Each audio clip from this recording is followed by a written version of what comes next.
Hello student, आज हम aldehyde ketone और कार्बोक्सिलिक एसिड के लेक्चर नंबर 2 में आ गए हैं और आज अपने डिस्कस करने जा रहे हैं इसी के प्रिपरेशन के बारे में। तो यहाँ पर अपने सबसे पहले डिस्कस करेंगे प्रिपरेशन ऑफ एल्डिहाइड और कीटोन के बारे में। तो चलिए स्टार्ट करते हैं, जिसमें सबसे पहले यहाँ पर देखने को मिलेगा बाय ऑक्सीडेशन ऑफ अल्कोहल, जिसमें सबसे पहले अपने को देखने को मिल जाएगा बाय डायरेक्ट ऑक्सीडेशन। देखो, ऑक्सीडेशन के अंदर अपने को प्राइमरी और सेकेंडरी अल्कोहल देखने को मिलेंगे और इनके साथ की रिएक्शन होगी ऑक्सीजन में, ठीक है। तब यहां पर अपने को मिलेंगे एल्डिहाइड और ketone in presence of acidified KMnO4 और K2Cr2O7 के साथ। अगर अपने यहां पर रिएक्शन की बात करें तभी यह है प्राइमरी अल्कोहल, जिसकी रिएक्शन हो रही है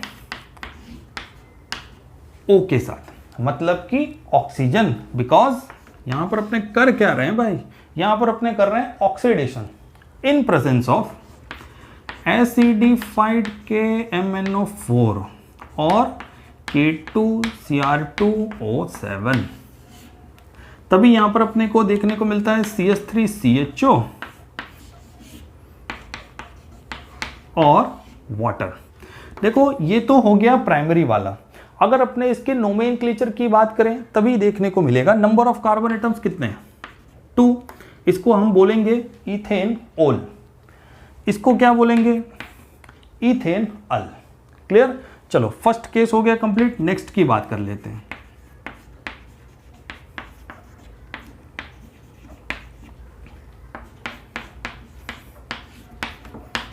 यहां पर अपने को देखने को मिलेगा, देखो ऑक्सीजन तो यहां पर प्रेजेंट है और सेकेंडरी पोजीशन पर अपने को देखने को मिल रहा है OH। इसका नोमेनक्लेचर अगर बात करें तब देखने को मिल जाएगा नंबर ऑफ कार्बन एटम्स 3 है ना, तब इसको बोलेंगे प्रोपेन 2 ओल, प्रोपेन 2 ओल इन प्रेजेंस ऑफ KMnO4 और K2Cr2O7। क्लियर। यहां पर हमको रिएक्शन देखने को मिल जाएगी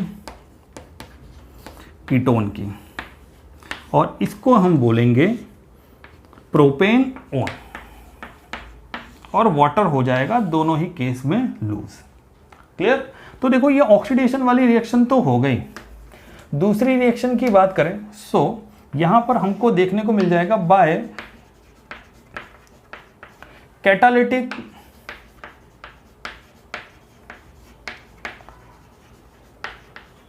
डिहाइड्रोजिनेशन ऑफ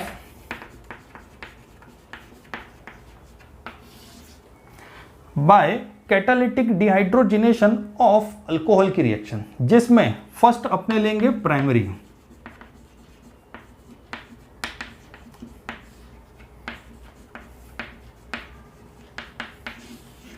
हमको यहां पर देखने को मिल रहा है कि ये जो प्राइमरी अल्कोहल है ना, इसकी वेपर को अगर पास किया जाए कॉपर गॉस पर से एट अ टेम्परेचर 573, तभी यहां पर हमको देखने को मिल जाएगा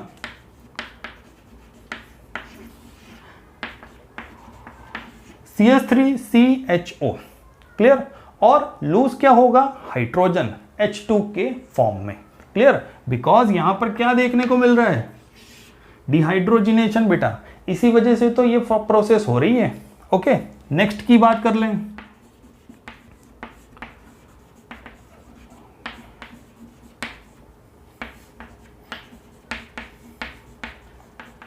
तब देखो, कैटालिस्ट तो यहां पर अपने को सेम देखने को मिल जाएगा, प्रोसीजर भी सेम ही है, बस यहां पर एक सिस्टम बदल गया कि अल्कोहल आ गया सेकंड पोजीशन पर। ओके, तब यहां पर अपने को प्रोडक्ट देखने को मिलेगी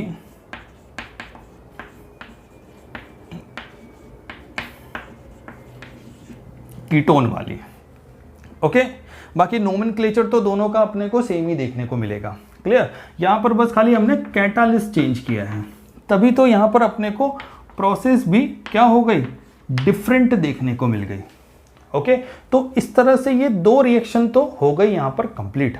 तो आप इसको नोट करो, फिर हम नेक्स्ट के बारे में डिस्कस करेंगे।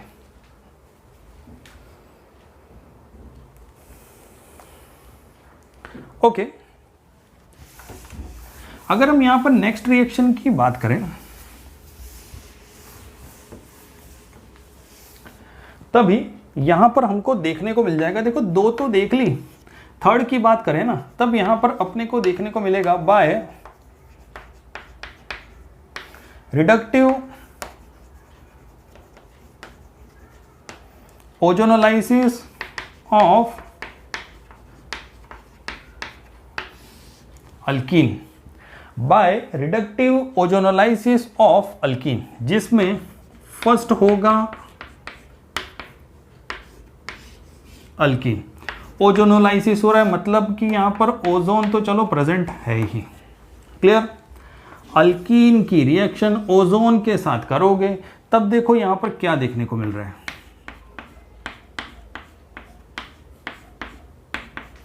हमको मिला ओजोनाइड। ओके, क्या मिलेगा अपने को, ओजोनॉइड देखने को मिलेगा। जब हम अल्कीन की रिएक्शन किसके साथ कर देंगे, ओजोन के साथ। ओके, अगर अपने यहां पे ले लेते हैं जिंक डस्ट और वाटर, तब देखो यहां पर अपने को देखने को मिलेगा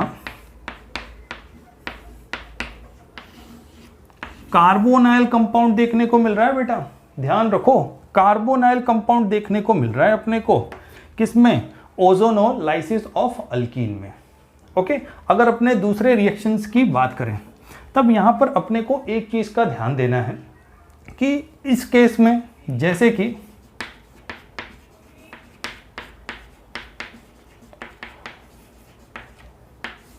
अगर हम बात करें Zn और H2O की, ओके, तो देखो फर्स्ट कैटालिस्ट तो ये हो गया, नेक्स्ट की बात करें O3, तभी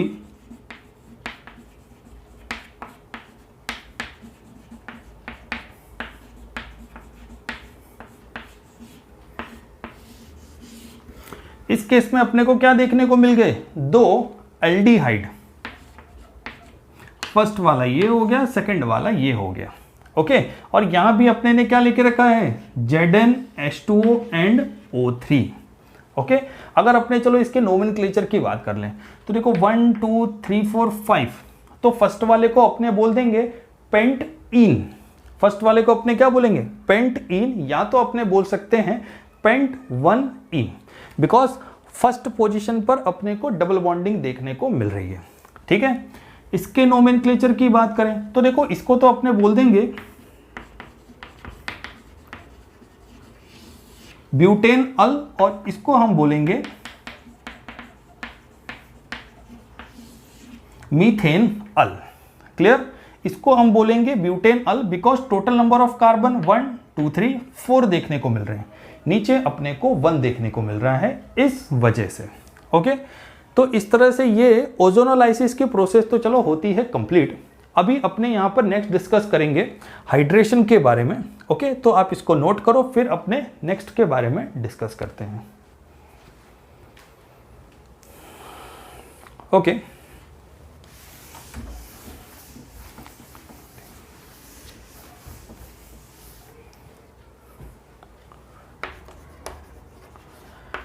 बाय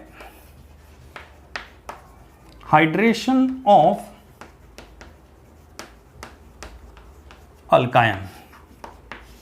अब देखो यहां पर अल्कायन है, मतलब कि कार्बन कार्बन के बीच में अपने को ट्रिपल बॉन्डिंग देखने को मिल जाएगी। ओके, अगर अपने यहां पर एक एग्जांपल से समझें,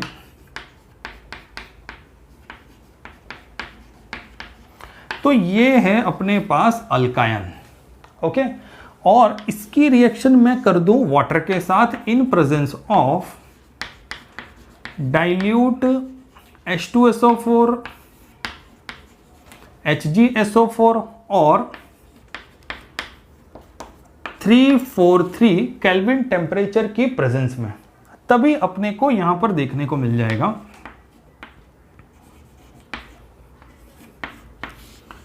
एल्डिहाइड।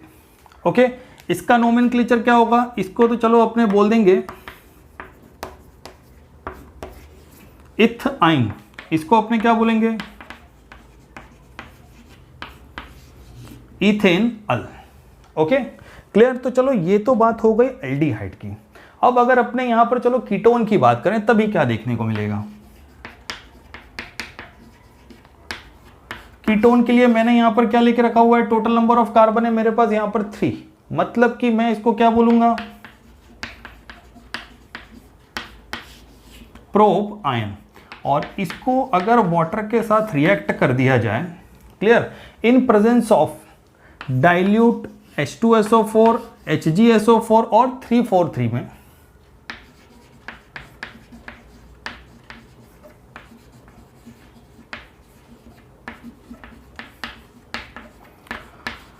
तभी अपने को यहां देखने को मिल जाएगा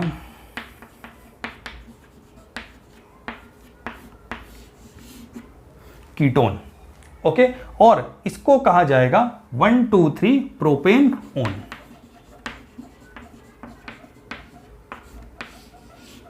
ओके क्लियर। तो इस तरह से बाय हाइड्रेशन ऑफ अल्काइन ये भी होता है कंप्लीट। तो आप इसको भी नोट करो, फिर हम नेक्स्ट के बारे में डिस्कस करेंगे।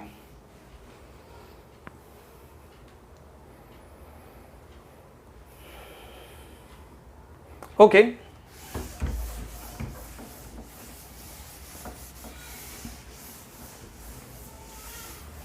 यहां पर अगर अपने नेक्स्ट के बारे में डिस्कस करें ना, तभी अपने को यहां पर क्या देखने को मिल जाएगा। देखो सबसे पहली बात, यहां पर मैं रिएक्शन जो करूंगा वो होगी एसाइल क्लोराइड के साथ की रिएक्शन।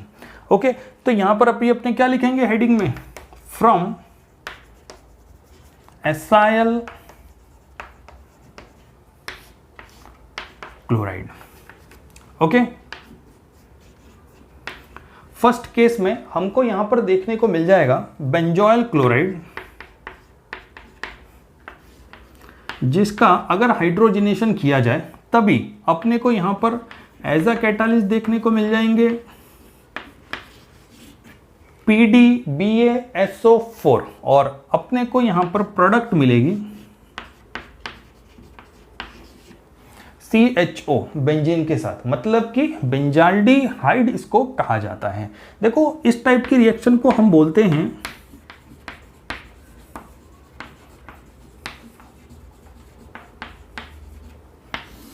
रोजेनमुंड रिएक्शन, इसको कहा जाता है। Okay clear. तो देखो ये फर्स्ट वाली रिएक्शन तो हो गई यहां पर कंप्लीट। अभी अगर अपने नेक्स्ट वाले रिएक्शन की यहां पर बात करें तो वो होगी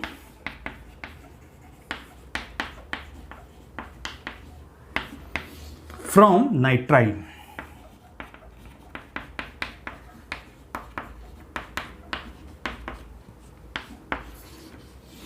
देखो इसको तो अपने बोल देंगे स्टेनस क्लोराइड। क्लियर। अब 2 है, 2 क्लोराइड है, इसका मतलब बोल देंगे डाइक्लोराइड। प्रेजेंस होगी HCl की, रिएक्शन यहां पर देखने को मिल जाएगी RCN वाली, मतलब कि यहां पर बनेगा क्या। देखो फर्स्ट केस में तो यहां पर मेरे को देखने को मिल जाएगा इमाइन। ओके, और अगर नेक्स्ट केस की यहां पर बात की जाए तो नेक्स्ट केस में यहां पर अपने को देखने को मिल जाएगी हाइड्रोलाइसिस की प्रोसेस और बनेगा RCHO। ओके, RCHO इसको कहा जाएगा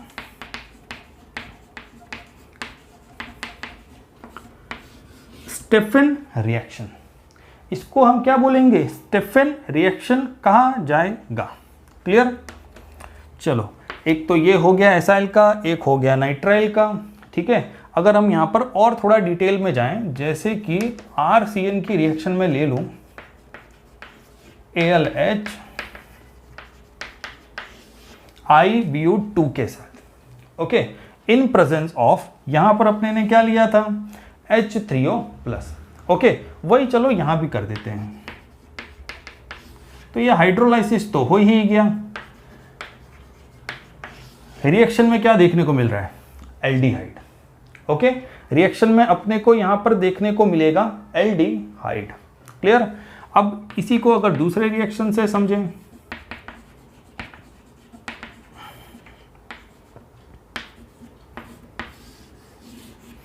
तब देखो इस केस में अपने पास total number of carbon 1 2 3 4 CN को छोड़ करके रिएक्शन होगी।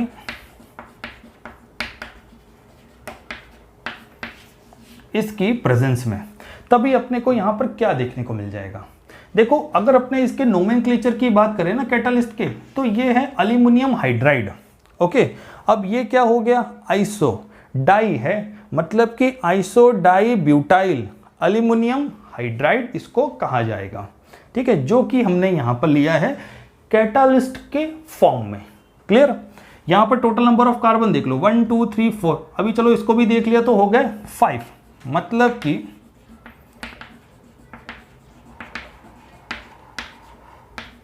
रिएक्शन यहां पर देखने को मिल गई भैया 5 कार्बन वाली। ओके क्लियर, तो इस तरह से ये वाला तो होता है कंप्लीट। अभी अपने यहां पर एस्टर के साथ की भी रिएक्शन देखेंगे, लेकिन पहले आप इसको नोट कर लो, फिर हम एस्टर वाली रिएक्शन भी यहां पर देख लेते हैं। ओके क्लियर, ये थी स्टेफन रिएक्शन और इसको अपने क्या बोलते हैं, रोजेनमुंड रिएक्शन बोलते हैं। ओके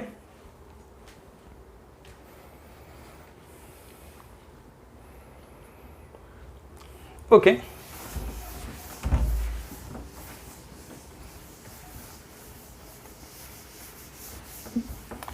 अब चलो जरा इसको थोड़ा और डिटेल में समझते हैं। जैसे कि मैंने आपको बोला था कि भाई एस्टर वाली रिएक्शन भी यहां पर अपने को मिलेगी। एस्टर वाली रिएक्शन में काम तो सेम ही रखना है। कैटालिस्ट मैंने यहां सेम लेके रखा है। ठीक है,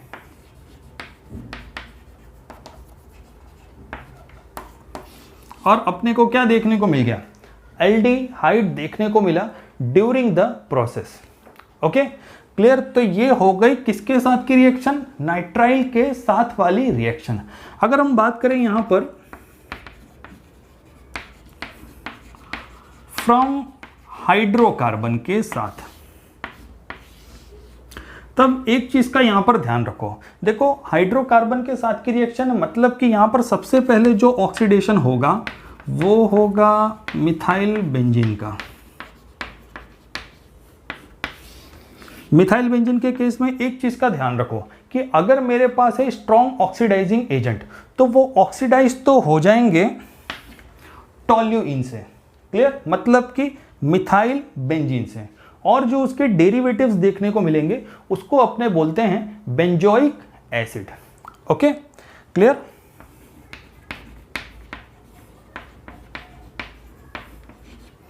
अब अगर अपने इसके दूसरे यूजेस की बात करें तो देखो यहां पर मैंने ले लिया है टोल्यूइन, और इसकी अगर मैं रिएक्शन करा दूं क्रोमाइल क्लोराइड के साथ, तभी इन प्रेजेंस ऑफ CS2, तब देखो अपने को यहां पर क्या देखने को मिल जाएगा, क्रोमियम का कॉम्प्लेक्स देखने को मिलेगा।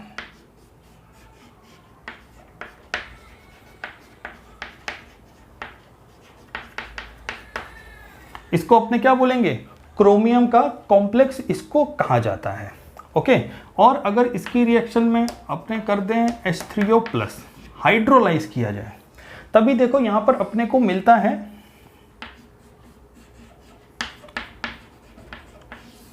बेंजाल्डिहाइड।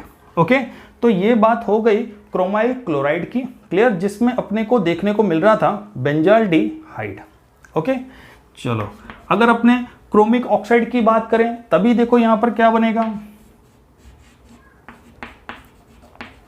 ये है टोल्यूइन CrO3 एंड ये हो गया एसिड एनहाइड्राइड। अब देखो यहां पर ना अपने को जो रिएक्शन देखने को मिलती है वो यहां पर अपने को देखने को मिल जाएगी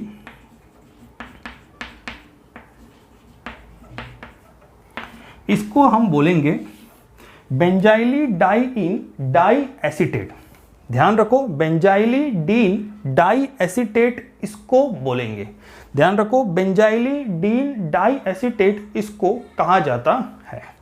ओके, जब टोल्यूइन की CrO3 और CH3CO2 के साथ अगर अपने रिएक्शन करें, ये क्या है, एसिड एनहाइड्राइड, तब अपने को यहाँ पर क्या देखने को मिल जाएगा as a product, as a product अपने को देखने को मिलेगा बेंजाइलिडीन डाई एसीटेट। ओके, अगर चलो इसको भी हाइड्रोलाइज कर दिया जाए तभी अपने को यहां पर क्या देखने को मिल रहा है, इस केस में अभी अपने को बनेगा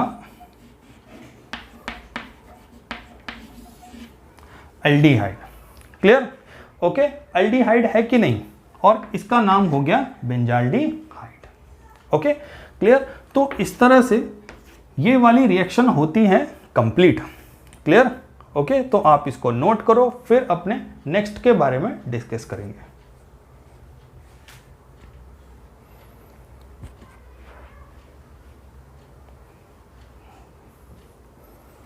ओके,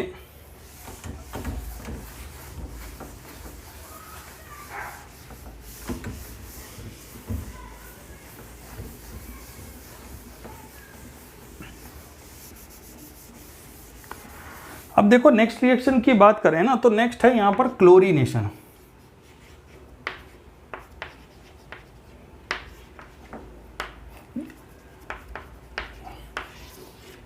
टोल्यूइन तो यहां पर बन गया, Cl2 के साथ की यहां पर अगर आप रिएक्शन करोगे, इसको अपने क्या बोलेंगे, बेंजाइल डाई क्लोराइड इसको कहा जाएगा। ओके, ध्यान रखो, बेंजाइल डाई क्लोराइड इसको कहा जाएगा। ओके, और यहां पर अपने ने क्या लेके रखा हुआ है, वाटर, जिसको हीट करेंगे तब यहां पर अपने को मिल जाएगा बेंजाल्डिहाइड। Okay, clear? टोल्यूइन से ये भी एक पॉसिबल होता है रिएक्शन। अब देखो पीछे जो अपने ने रिएक्शन किए थे, जैसे कि क्रोमाइल क्लोराइड का जो रिएक्शन था, तो उसको हम इटार्ड रिएक्शन के नाम से भी जानते हैं। ओके, ये आपको ध्यान रखना है। क्लियर? चलो, ये वाला रिएक्शन हो गया। Next one is Gattermann Koch reaction. Gattermann Koch reaction में हमारे पास है फिलहाल बेंजीन।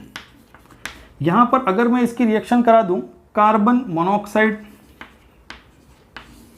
अपने को यहां पर देखने को मिल गया, एक तो water HCl, anhydride AlCl3, okay, और CuCl यहां पर देखने को मिल रहे हैं।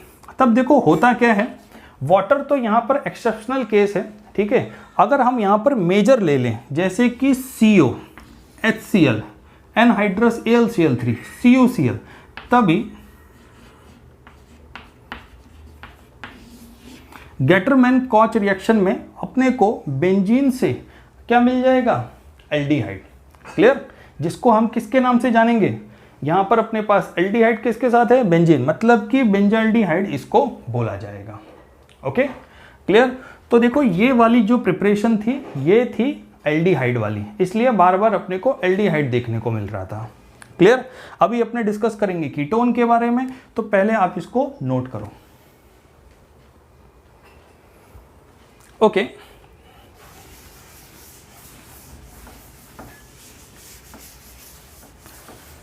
अब देखो कीटोन वाली रिएक्शन अगर डिस्कस करें ना, तो सबसे पहले आएगा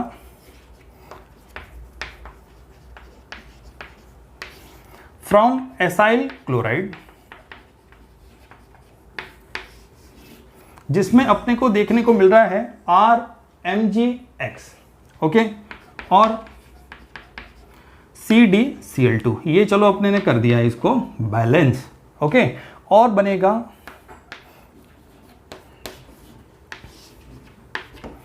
RCd के साथ हो जाएगा अलग, मतलब कि R2CD देखने को मिल रहा है, और क्या बन जाएगा MgXCl, इसको भी कर देते हैं बैलेंस। क्लियर? तो ये तो हो गई अपने को ग्रिग्नाइट के साथ की रिएक्शन। क्लियर? बिकॉज यहां पर उसका रिएजेंट देखने को मिल रहा है। अब देखो ये जो R2CD है, इसको अगर मैं रिएक्ट कर दूं एसाइल क्लोराइड के साथ, क्योंकि रिएक्शन तो अपने को करनी है ना फ्रॉम एसाइल क्लोराइड, तो ये भी है अपने पास 2 R2CD, तभी अपने को यहाँ पर क्या देखने को मिल रहा है, देखो ड्यूरिंग द रिएक्शन अपने को जो यहाँ पर प्रोडक्ट देखने को मिल जाएगी वो होगा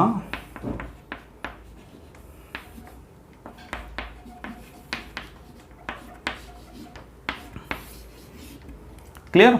ओके, तो ये बात हो गई एसाइल क्लोराइड की। नेक्स्ट वन है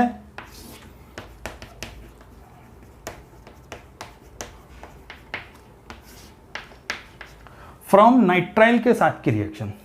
देखो नाइट्राइल के साथ की अगर रिएक्शन की अगर अपने यहां पर बात करें तभी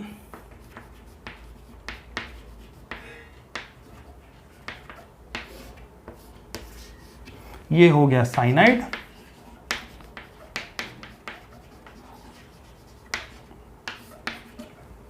ओके। अब देखो यहां पर क्या देखने को मिल रहा है, ध्यान रखो यहां पर अपने को देखने को मिल जाएगा एक तो ईथर एज अ कैटालिस्ट,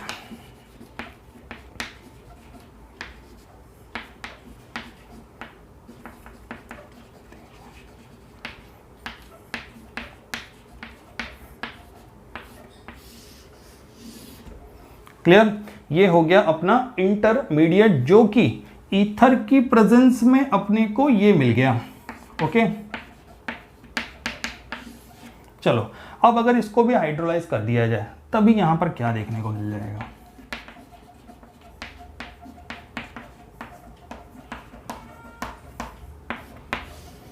तब अपने को एज अ प्रोडक्ट देखने को मिलेगा ये रिएक्शन, ओके। तो ये तो हो गई नाइट्राइल के साथ की रिएक्शन, क्लियर। और ये हो गई एसाइल क्लोराइड वाली रिएक्शन। तो आप ये दोनों रिएक्शन नोट करो, फिर हम नेक्स्ट रिएक्शन के बारे में डिस्कस करेंगे।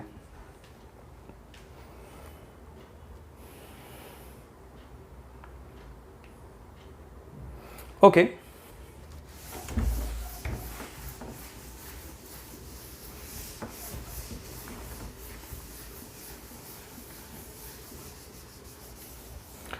अब अगर अपने यहां पर नेक्स्ट रिएक्शन की अगर बात करें तो नेक्स्ट रिएक्शन अपने को देखने को मिल रही है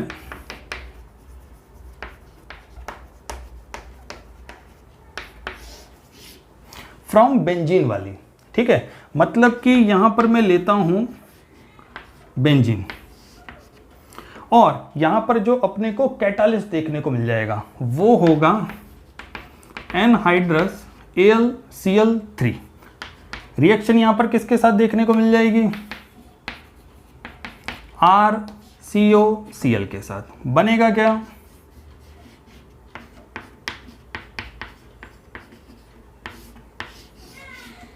ओके, क्लियर। यहां पर अपने को क्या देखने को मिल गया, रिएक्शन देखने को मिली कि नहीं मिली, ओके। किसके साथ की रिएक्शन देखने को मिल गई, बेंजीन की रिएक्शन देखने को मिल गई RC+OCl के साथ in presence of anhydrous AlCl3, okay. तो चलो यहां पर जो इसकी प्रिपरेशन थी ये भी होती है कंप्लीट। यहां पर हमको एक और चीज का ध्यान रख लो कि इसी को कहा जाता है फ्रीडल क्राफ्ट एसाइलेशन रिएक्शन।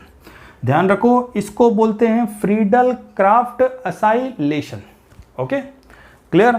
तो इस तरह से इसकी सभी प्रिपरेशन होती है कंप्लीट। अभी अपने यहां पर डिस्कस करेंगे फिजिकल प्रॉपर्टी के बारे में,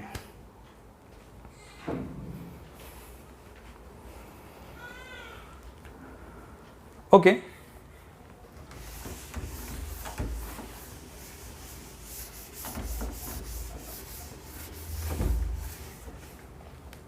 फिजिकल प्रॉपर्टी की देखो अगर यहां पर बात की जाए ना तभी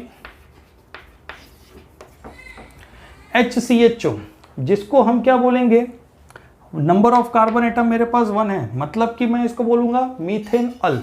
ये अपने को देखने को मिल जाएगा गैस फॉर्म में at a room temperature. Next one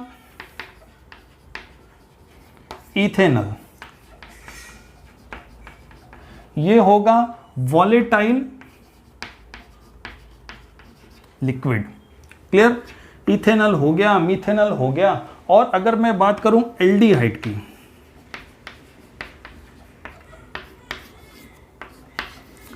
ये होगा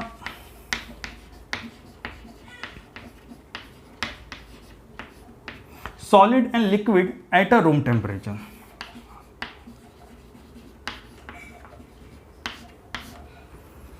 नेक्स्ट वन, इसके अगर अपने बात करें बॉइलिंग पॉइंट की, तो ध्यान रखो बॉइलिंग पॉइंट जो है ना वो अपने को देखने को मिल जाएगा। इसका बॉइलिंग पॉइंट फिलहाल ज़्यादा होगा हाइड्रोकार्बन से और ईथर से। क्लियर? हाइड्रोकार्बन से और ईथर से अपने को ये ज़्यादा देखने को मिल जाएगा। क्यों देखने को मिलेगा? बिकॉज यहाँ पर होता है weaker molecule association, dipole interaction, weaker molecule association, dipole interaction देखने को मिलेगा। क्लियर? ओके, तो देखो इतने पॉइंट तो अपने ने यहां पर देख ही लिए कि किस तरह से फॉर्मेशन देखने को मिलती है। ओके, अगर इसके बॉइलिंग पॉइंट की बात करें तो देखो बॉइलिंग पॉइंट जो है ना वो अपने को वीकर देखने को मिल जाता है एल्डिहाइड और कीटोन का अल्कोहल से। बिकॉज होगा क्या कि यहां पर तो हाइड्रोजन की प्रेजेंस देखने को मिलती है ना, हाइड्रोजन बॉन्ड की बात कर रहे हैं। ध्यान रखो यहां पर अपने को हाइड्रोजन बॉन्ड की प्रेजेंस देखने को मिलती है, जिस वजह से इसका बॉइलिंग पॉइंट अपने को ज्यादा देखने को मिलता है। अब देखो सॉल्युबिलिटी की बात करें तो जैसे कि लोअर एल्डिहाइड हुआ, लोअर एल्डिहाइड में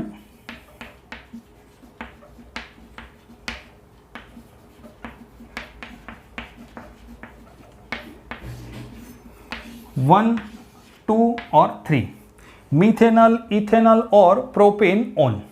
तब ये जो तीनों देखने को मिल रहे हैं यहां पर ये सॉल्युबल होंगे वाटर में, या तो अपने बोल सकते हैं कि मिसिबल होते हैं। क्लियर? बिकॉज ये हाइड्रोजन बॉन्डिंग बनाएंगे ना इस वजह से। ओके, तो आप इसको नोट कर लो। क्लियर? और फिर हम नेक्स्ट के बारे में डिस्कस करेंगे। यहां पर एक्चुअली मैंने सभी चीज़ों के बारे में डिस्कस कर दिया है, जैसे कि एल्डिहाइड गैस होता है, इथेनॉल वॉलेटाइल होगा, CHO सॉलिड और liquid at a room temperature में देखने को मिल जाएगा। एल्डिहाइड और कीटोन का जो बॉइलिंग पॉइंट है वो अपने को ज़्यादा देखने को मिल जाएगा, किससे? CH और O से। बिकॉज वीकर मॉलिक्यूलर एसोसिएशन की वजह से, डाइपोल इंटरेक्शन की वजह से। ठीक है, एल्डिहाइड और कीटोन है, इसका बॉइलिंग पॉइंट कम होगा किससे? OH से, मतलब कि अल्कोहल से, क्योंकि हाइड्रोजन बॉन्ड यहाँ पर स्ट्रॉन्ग टाइप का देखने को मिल जाता है। लोअर एल्डिहाइड की बात कर दें जैसे कि ये सब रहे, तो ये जो है ना ये वाटर में अपने को सॉल्युबल देखने को मिलते हैं। ठीक है, बिकॉज हाइड्रोजन बॉन्डिंग है ना वहाँ पर, इस वजह से। Okay, clear? तो आप इसको नोट करो, फिर हम नेक्स्ट के बारे में डिस्कस करेंगे।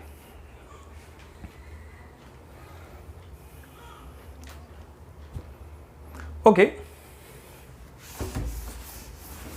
अब देखो यहां पर सॉल्युबिलिटी की बात तो चली रही है, तब यहां पर थोड़ा सा मैं कुछ और भी ऐड कर देता हूं। सॉल्युबिलिटी की बात चल रही है, तब यहां पर एक चीज समझो, नंबर ऑफ कार्बन जैसे जैसे बढ़ाते जाओगे वैसे वैसे सॉल्युबिलिटी क्या हो जाएगी? डिक्रीज हो जाएगी। नंबर ऑफ कार्बन बढ़ेंगे तो सॉल्युबिलिटी डिक्रीज होगी। एक चीज का ध्यान रख लो। अब ये सॉल्युबल किस में होंगे? कंप्लीट सॉल्युबल तो होंगे ऑर्गेनिक सॉल्वेंट में। ऑर्गेनिक सॉल्वेंट जैसे कि C6H6, ये हो गया बेंजीन। नेक्स्ट वन ये हो गया अपना ether. Next one methanol. Clear? Benzene, ether और मीथेनॉल के अंदर ये सॉल्युबल होंगे। ये क्या है? ऑर्गेनिक सॉल्वेंट है भैया ये अपने पास, तभी तो सॉल्युबल हो रहा है, नहीं तो सॉल्युबल पॉसिबल नहीं था। ओके, यहां पर एक और चीज ध्यान रख लो, जैसे कि अगर मेरे पास लोअर एल्डिहाइड है तो वहां पर अपने को देखने को मिल जाएगा पंजेंट ऑर्डर, क्योंकि साइज जैसे जैसे बढ़ेगा पंजेंट ऑर्डर कम होता जाएगा। ध्यान रखो, साइज जैसे जैसे बढ़ता जाएगा वैसे वैसे पंजेंट ऑर्डर जो है वो और कम होता जाएगा। क्लियर? और मोर फ्रेग्रेंस देखने को मिलेगा।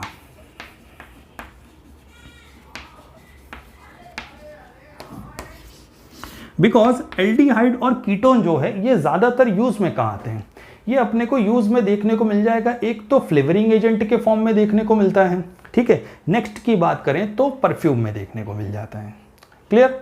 तो देखो अभी फिलहाल हमने एक भी पॉइंट यहाँ पर छोड़ा नहीं है, सभी के सभी एक साथ अपने ने डिस्कस कर लिए हैं। क्लियर? ओके, इसके फिजिकल प्रॉपर्टी में और सॉल्युबिलिटी की भी बात कर ली कि कब ये ज़्यादा सॉल्युबल होगा, कब ये कम सॉल्युबल होगा, और प्रिपरेशन के बारे में तो हम डिस्कस कर ही चुके हैं दोनों की। क्लियर? तो इस तरह से आज प्रिपरेशन होता है कंप्लीट, साथ ही साथ फिजिकल यहाँ पर प्रॉपर्टी भी होती है कंप्लीट। तो मिलते हैं नेक्स्ट लेक्चर में।